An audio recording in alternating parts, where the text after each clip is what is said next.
తెలుగు సినిమాల్లో మొదటి వరుసలో ఉండే హీరోల్లో అల్లు అర్జున్ కూడా ఒకడు. 1000కి పైగా సినిమాల్లో హాస్య నటుడిగా నటించిన తొలితరం నటుడు అల్లు రామలింగయ్య మనోడు, అగ్ర నిర్మాత అల్లు అరవింద్ కొడుకు, మెగాస్టార్ చిరంజీవికి మేనల్లుడు. ఇంతమంది ఆశీస్సులున్నప్పుడు ఎంట్రీకి అస్సలు ప్రాబ్లం ఉండదు. సాధారణంగా ఇండస్ట్రీలో అయిన వాళ్ళుంటే ఎంట్రీ సులభంగానే దొరుకుతుంది, కానీ ఆ తర్వాతే అసలు ఆట మొదలవుతుంది. ఇండస్ట్రీ తీరుతెన్నును అర్థం చేసుకుని తగిన సమయంలో తగిన నిర్ణయాలు తీసుకుంటూ విజయాలను సొంతం చేసుకుంటూ ముందుకు సాగాలి. కొత్తగా వచ్చిన హీరోలు ఎక్కువగా పెద్దవాళ్ల గైడెన్స్లోనే ఎక్కువ రోజులు సినిమాలు చేస్తుంటారు. కొంత అనుభవం, సీనియారిటీ వచ్చాక సొంతంగా నిర్ణయాలు తీసుకుంటారు. టాలెంట్, కొత్తదనం రెండు కలిస్తేనే సినిమాల్లో విజయం దక్కుతుంది.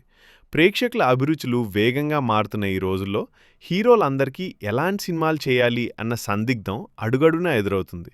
ఇక్కడే హీరోలు తమ అనుభవాన్ని, అవగాహనను బట్టి టాలెంట్ ఉన్న దర్శకుల్లో చూస్ చేసుకోవాలి.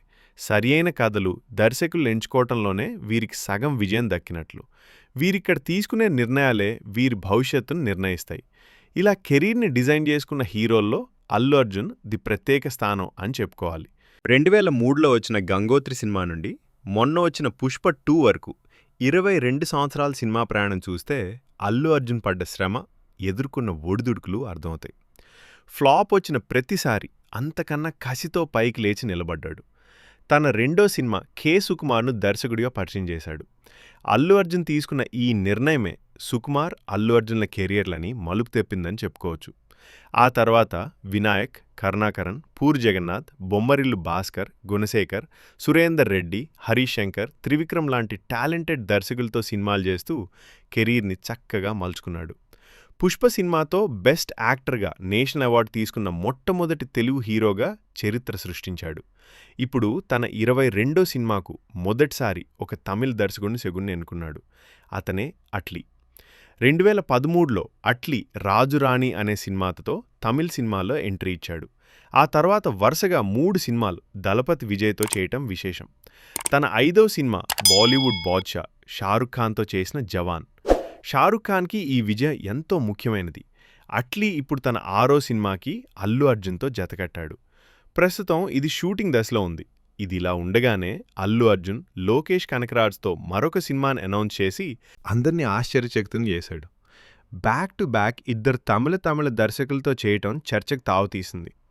లోకేష్ కనకరాజ్ గురించి చెప్పుకుంటే 2017లో మానగరం సినిమాతో అందరి దృష్టిని ఆకర్షించిన లోకేష్ ఆ తర్వాత కార్తీతో ఖైదీ, విజయ్తో మాస్టర్, లియో, కమల్ హాసన్తో విక్రమ్, రజనీకాంత్తో కూలీ లాంటి సినిమాలు చేసి తనకంటూ ఒక సుస్థిరమైన, ప్రత్యేకమైన స్థానాన్ని తమిళ ఇండస్ట్రీలో పొందాడు.